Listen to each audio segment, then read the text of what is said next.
So good morning, everyone. Good afternoon, actually. First of all, I would like to thank the organizing committee of the conference for the opportunity to present my research here today. My talk is entitled Geometries in Sound, the Embodied Cognition of Sound-Based Music. My central focus is on how we approach perceptually certain genres within contemporary experimental music, and my aim is to show another possible perspective about the listening to this music genre, actually the potential of this music genre to prompt embody action and embody cognitive responses on us. Okay. When we look to traditional studies of music perception, we usually find that the majority of studies in this field focuses on traditional Western classical, popular, and world music repertoires. Some of this work explore non-Western Asian temporalities, of course, but only a small number deal with contemporary experimental scene. And this lack seems paradoxical, as many composer performers of experimental music are themselves concerned with this very question of sonic perception. So if we think of notions such expectation, linear temporality, or mnemonic abilities, memory, this notion assume a different significance when we start to consider contemporary experimental music. And recent advances in the field of cognitive science have led to the proposition of new ideas on the diverse mechanism underlying our aural experience of sound and music in general. So these new advances includes embodied music cognition, sound ecology, cross-modal and gestalt-based approaches. All these open up to that transdisciplinary perspective on this research area. So from this perspective of the analyst and the researchers, traditional approaches commonly used to study music perception are often found to be ineffective when applied to today's contemporary experimental music practices. Certain studies talk even about a sabotage of this contemporary experimental music, the sabotage of common perceptual scheme, and somehow this music, by not responding to the proposed theories, sometimes these authors raise doubts about the validity of such music. So the central thesis of this talk is that contemporary experimental music actually are particularly well suited to being studied at perceptual level and have a potential to engage us on a different level than with more conventional music genre. So first, what music I'm talking about? The focus here is on some genre within sound-based music. That is a label sometimes a bit flexible, but I'm referring to genre such post-spectralism, minimalism, electroacoustic music, even glitch electronica, various areas within a sound art, which revolve around the creation of sonic textures and masses in motion organized within sound patterns. I'm referring here to this genre that have their origin in the movement of sound emancipation in the music of 20th century. And a good reference of what I'm referring here is the book of Makis Solomos that has been published from Routledge, entitled From Music to Sound, exactly talking about this movement along the 20th century. I studied part of this movement from music to sound, analyzing a specific set of music practices which focuses on the conception of sound as fundamentally material proposition, as something encountered and experienced on its own term, rather than as being primarily the result of abstract conceptual constructions. So part of this research has been published, as George mentioned at the beginning, in this book, Sound in the Ecstatic-Materialist Perspective on Experimental Music. And I choose the label, as I said, sound-based music, that actually is a term reductive but useful to refer to current currents in each genre, possessing particular common features. Work that fit this label do not focus on a dialectic or functional constructions, for instance, melodies. Rather, they show an explicit interest in the intrinsic properties of sound. So these pieces show passage from sound seen as a constituted element of musical phrases with a function to sound seen as a constituent element of music, autonomized in such a way that we may define it not through its usage, but through its nature. The sound pattern of sound-based music are often associated during listening with visual and tactile sensorial qualities and abstract geometry. So just to mention a few names who may approximate to this perspective, these are Georg Friedrich Haas, Elia Radig, James Denney, Giacinto Scelsi, Alvin Lucier, Jakob Ullmann, electronic performers such Pansonic, Ryoji Ikeda, or Ram Barket, as well as Chinese artists from Taipei such Chung Hang Yau, Fujui Wang, and some composer invited in this conference, such for example, Sabili, Sam Cave, and Matthew Lamb. So here I selected just 3 excerpts to give an idea. The first is James Denney from the piece Glissade.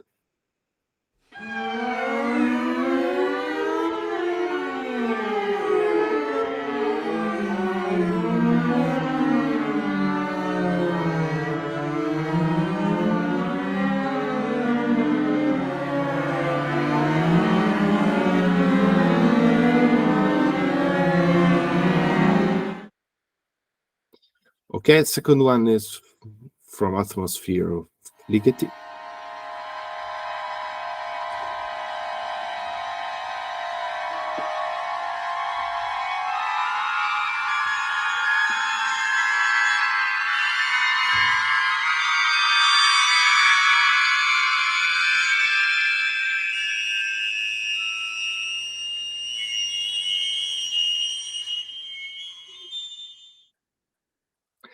And the third one is an electronic duo, Them Like Stars. I think it's a duo.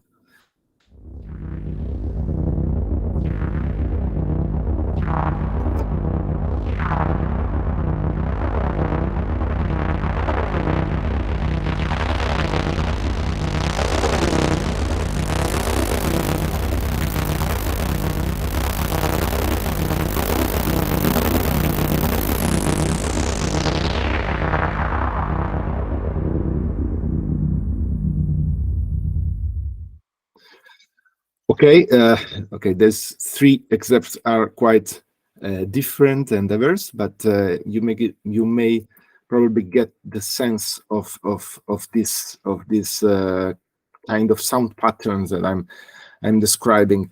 Some of the essential characteristics of this cross-genre area are the use of an extended spectral exploration in harmonic spectra, for instance, noises, the use of microtonality, cumulative repetition, the sonic layering and masses. There is a non-functional arrangement of sonic elements and the use of extended temporal and spectral presentation. So this analytic field is made of interdependencies and hierarchies in such a way that this kind of characteristics form a sort of perceptual grammar, incorporating internal rules and synergies. The concept of perceptual grammar somehow parallel the idea of visual grammar proposed by Gaetano Canizza, is a psychologist of Gestalt.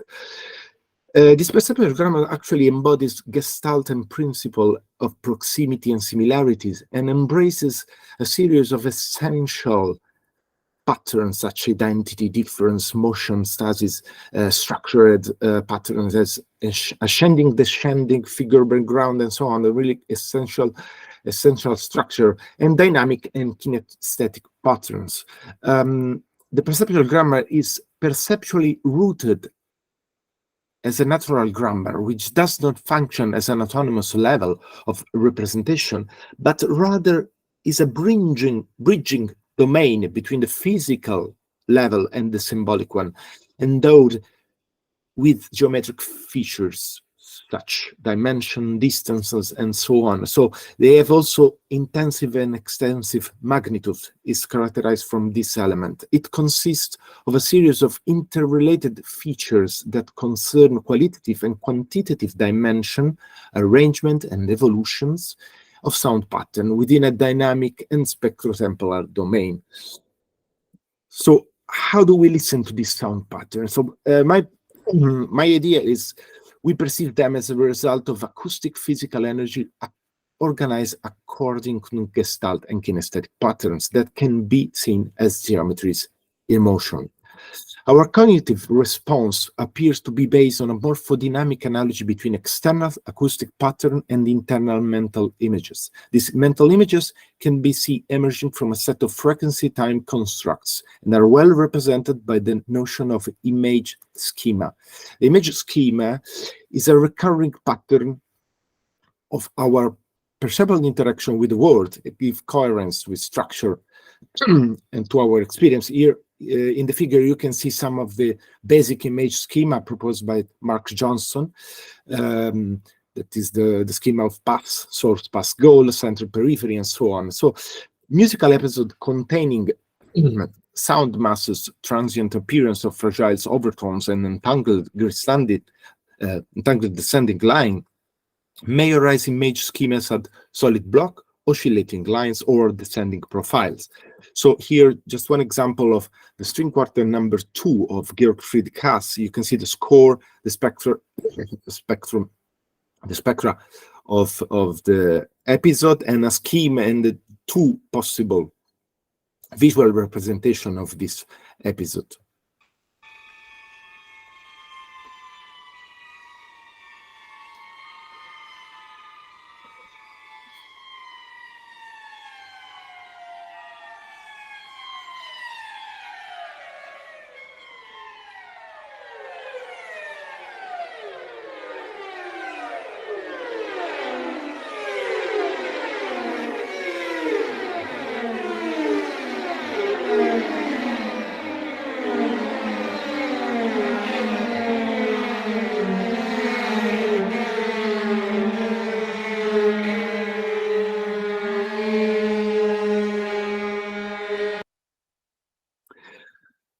Okay, so the next question is, how does embodiment come into play? So I described a bit the connection between these sound patterns and image schema, the concept of this cognitive response that we have by listening to this kind of sound patterns, and how the embodied response come into play. The level of embodiment largely depend on our experiential cognition of the external world. The descending glissando that we just listened to, it may simply elicit an abstract declining line or an embodied sense of falling from the top picture to the bottom. So I just would like to show a last example of this kind of embodiment. Here we can listen another sample from this quartet that I presented in empirical surveys to some participants. And I will discuss the answer of the participant.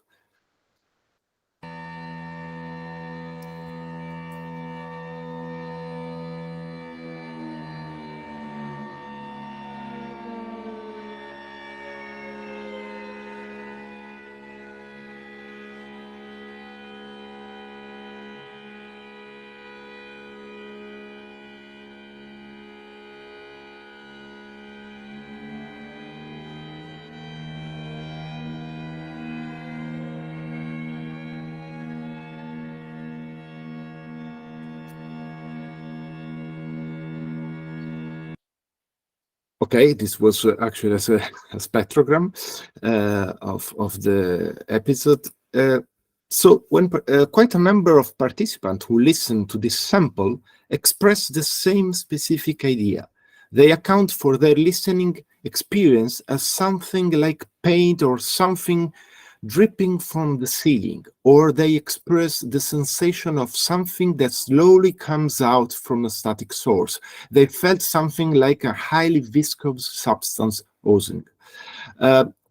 So a certain idea of viscosity emerged from sound patterns themselves, a sonic flow with several harmonic series that gradually change from one to another by introducing a fundamental note, the cello, anticipate a new harmonic series, while the other instrument remains stuck in the previous one.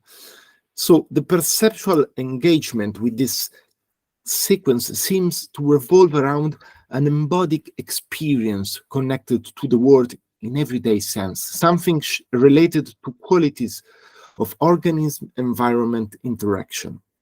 The association between the sequence of sustained tones and a viscous substance dripping down from ceiling has a cross-modal character.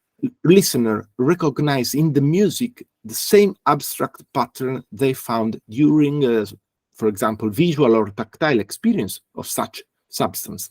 The viscosity pattern emerges as a common experiential pattern. So the ability to correlate the structure from one perceptual domain, auditory and visual, to another is a typical modality on how we understand our world via bodily interaction. So participant remarks suggest the nature of this association is somehow unconscious, is implicit. They do not refer to the sound of cello or the instrument, which resemble something. They express directly this association without referring to the original stimuli. So the perceptual domain emerging from the spectrotemporal quality of acoustic stimuli is a phenomenological level generated from phenophysical properties of acoustic stimuli. So the morphodynamic theory, and this is a scheme modified from Jean Petitot's theory, the morphodynamical theory actually, explain the passage from the external microphysical level, in our case the level of raw acoustic information here at the bottom of the figure, to the phenophysical level where macrostructures emerge. The macrostructures of the phenophysical level of auditory perception, and in particular of musical listening, come from the primitive segregation, that one of Albert Bregman defined such primitive segregation, both temporal and spectral. So this segregation allowed the listener to group some acoustic element and discard others in such a way that the chaotic aural environment becomes simpler and useful to us. This phenophysical level precedes and informs the phenomenological level, which in the case of sound and music is the domain inhabited by sound patterns that I described.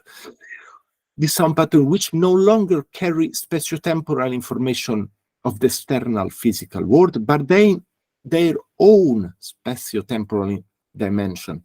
At the phenomenological level, the sound patterns are now organized front, back, up, down in such a way that also this way depends on higher symbolic projector level. So projector level, also the projector level, the upper, the top one, at this level, everyone makes different association based on their cultural values, practices, musical, historical convention, prior experiences.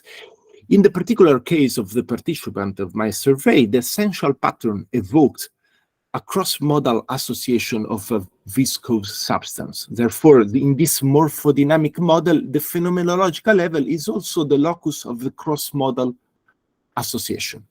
So just to conclude, some years ago, just after a concert of a British electronic duo Empty Set, a friend of me asked why when I listen to this music, I think about scratching metal surfaces or scrapping solid object. And this question actually stay on my mind for a while. And this is, I think, the cause of my research. So this sound pattern of sound wave music are able to elicit a large variety of high-level cognitive embodied responses through sound. And this is because the formal features of sound are at the base of the aesthetic appearance of this music.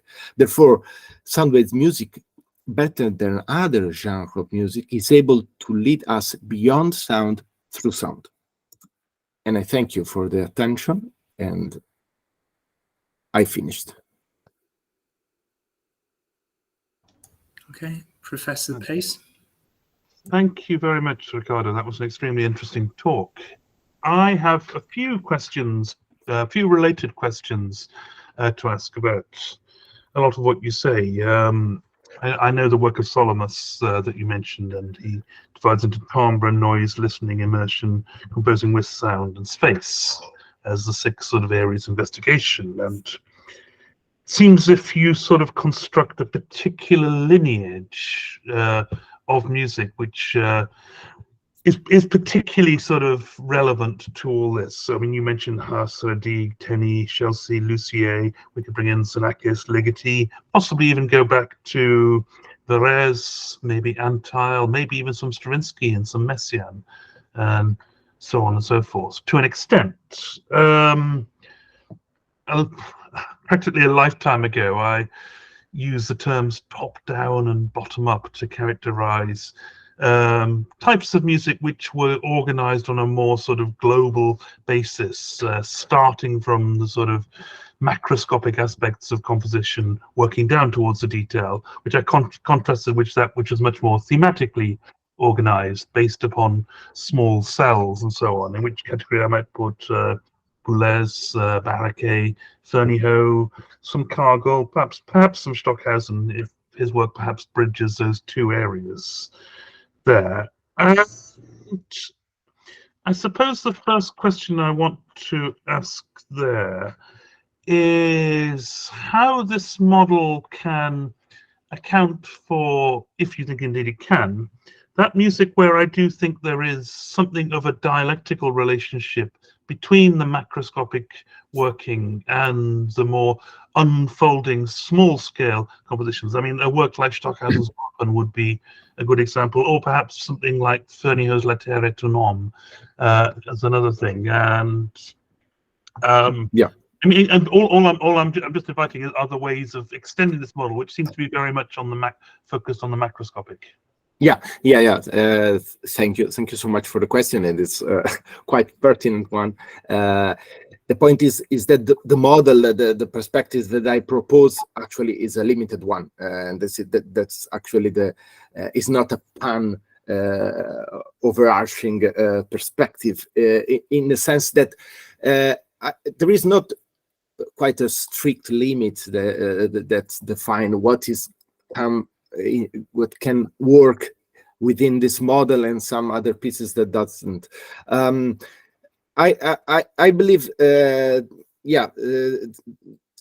I mentioned in the first slides, there is quite a change in perspective, and we lose a sort of dialectic and functional role of sound elements in this kind of perspective. So, as you said, is a model that applies very well to certain genre, is a model that is cross genre. As you can understand, you can find this macro idea of sound in different genre and different context, actually. And what is for me also interesting that this kind of approach to sound movement also go a bit beyond the panorama of music creation today. So it goes to installation, soundtracks, and all this music and sound, actually, all this sound that we encounter in our everyday experience. So yes, this is quite an important remark. So actually, we cannot apply the model to every composer or every genre that we have. We can include in the label contemporary music, of course. But that's, I think, is not my point to think of a model that can applies to everyone. Actually, the important thing is that is really specific to the musical and sonic characteristic. There is this kind of perceptual grammar that is a really general one, because it can fit different different genre. So that's why it's a really specific one. I try to list a composer and name from different countries and different historical periods, actually. But yes, this model cannot actually apply to everyone. Yeah. Great, thank you. So, I mean, just a sort of slight follow-up from that, and then I've got a slightly different, but again, related question. I mean, if I was to characterize what you're doing as a species of musical analysis or musical sonic analysis, at least it's attempting to account for the ways in which certain types of musicosonic experience impact upon perception, which I think is a branch of analysis sort of also tied to psychology of music. Just in light of what you're saying, I mean, I think many of these disciplines don't just sort of capture their subject, but they constitute their subject, object probably, rather.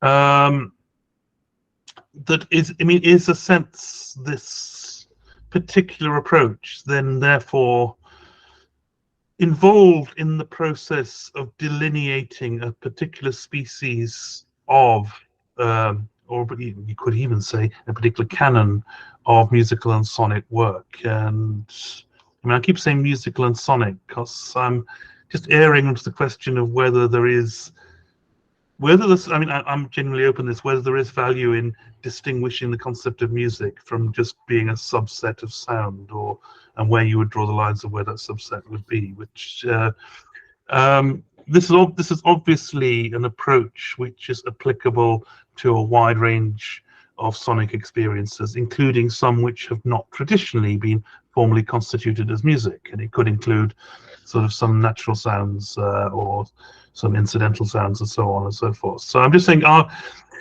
through this meta-analysis, are you sort of constituting a new object of study as well as just identifying it? But are you actually sort of setting up?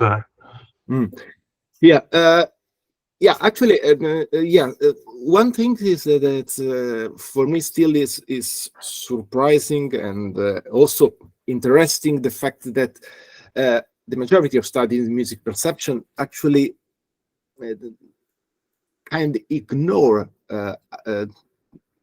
or limit the study on non-traditional, uncommon music practices, and I was always surprised about this definition of the sabotage of the common musical expectation, and that's on one hand it makes sense, but this also prompted me to encourage me to try to understand how many people is attracted by pieces that are non-teleological, are non-linear, or in somehow they so it's a different kind of listening compared to the more traditional one. So I'm not trying to put forward a new model or a new model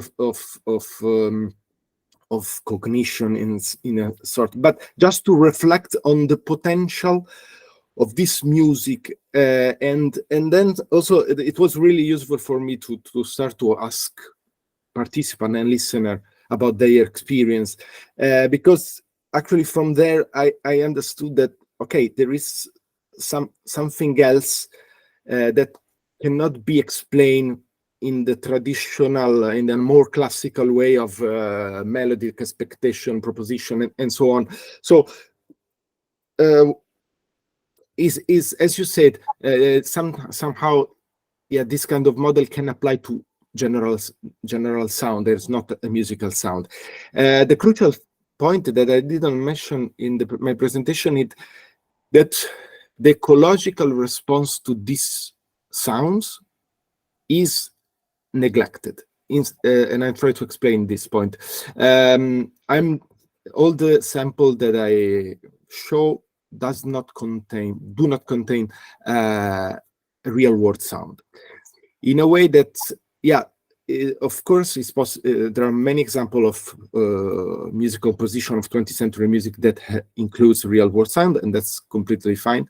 But real-world sound are particular sound that call the attention from the production, call the attention to the causality of the production. And this somehow move the focus and the role of the sound movement, sound motion. So actually, as I was saying, the ecological response is neglected in the sense that when a participant approach this kind of music and listen to a sound increasing in dynamic, in volume, and doesn't respond, doesn't consider that sound approaching, that will be our ecological response to this. So what is interesting to me is this kind of music, this that I call sound-based music, stay a bit in between the real world sound of and the traditional musical sound. Let's say, I know that these labels are quite ambiguous somehow, but this is because stay in between, because can move up to a phenomenological study of this kind of response that we have. So can minimize the cultural, stylistic, and cultural-based responses, even if is really predominant also in the case of sound and music, but somehow can allow the focus on this phenomenological response to this music, and at the same time is not simple. It's not simply listening to the external world as it is. Sure. So this is something that can stay in between music and sound. Actually, yeah. There was a time when I think it was a piece of Joseph Anton Riedel I was listening to upstairs. My wife, who was downstairs, was trying to ask me whether this was something I was listening to or there was something to do with cab drivers outside the door. So whether it was actually real world sound or things can be ambiguous for those who are not always. Yeah. I've got one more thought and question if I've got time, George. Yeah, I mean, just to respond to what you're saying, which is really interesting. I mean, because it could be said that, I think very fairly, that a lot of traditional musical analysis has focused very much on pitch and rhythm rather than time, but to focus on something that can be located within discrete objects, and it's particularly been bad at dealing with timbre. And models of analyzing timbre either tend towards the sort of very blandly descriptive or the sort of super scientific and spectrographic. And I suppose because it's very hard to find a middle way between those, it's been hard to find an approach to timbre which can actually be sort of taught at an elementary level there. So it looks like there's really good ways forward in what you're doing. But if I could just actually draw in some concepts which have been applied actually in a 19th century context here. I mean, simply between Romanticism and Realism. The idea as framed most prominently by Dalhouse and has roots in sort of art criticism as well, that Romanticism essentially involves a sort of abstract approach to musical composition, which creates something that is able to sort of express subjective realities, whereas compared, and in a sense, the musical experience is relatively self-contained. It works according to its own inner logic, as opposed to a realist model where there's always an incompleteness about the experience. There's always certain sort of musical aporias or discontinuities which point out beyond the music's boundaries towards some external phenomenon. Which could be something programmatic, could be something literary, and certainly could be something visual. What interests me is that in your presentation, the focus is very much on visual metaphors and visual objects of cognition, and suggesting that things are heard certain ways, drawing upon psychology to show this, which relate to visual experiences or types of visual experiences that one might know. I suppose I'm wondering, does this imply there could be some sort of hierarchy of the senses that ultimately, to be able to make sense of an oral experience, the means is rendering it visual, which is something the musicologist Lawrence Kramer suggests is a good thing, and this is what music should be doing. And he's quite sort of critical of more abstract experiences. So I'm just putting it to that where the relationship in the visual and the oral lies within this. Yeah, thank you for the question. Is quite interesting, this point, because there is almost common agreement in saying that our current culture is largely based on visual perception. So the vision is always put on top, and the other senses are always somehow related to it. And of course, when we refer to the metaphoric expression of music, it's really easy to understand how we lack of pure sonic adjective, sonic term, and we relate to visual one and to tactile and other kinds of metaphors. So I do not see a sort of hierarchy, even if our perception is always cross-modal in any situation. In the concert, we always connect what we see and what we listen, what we hear.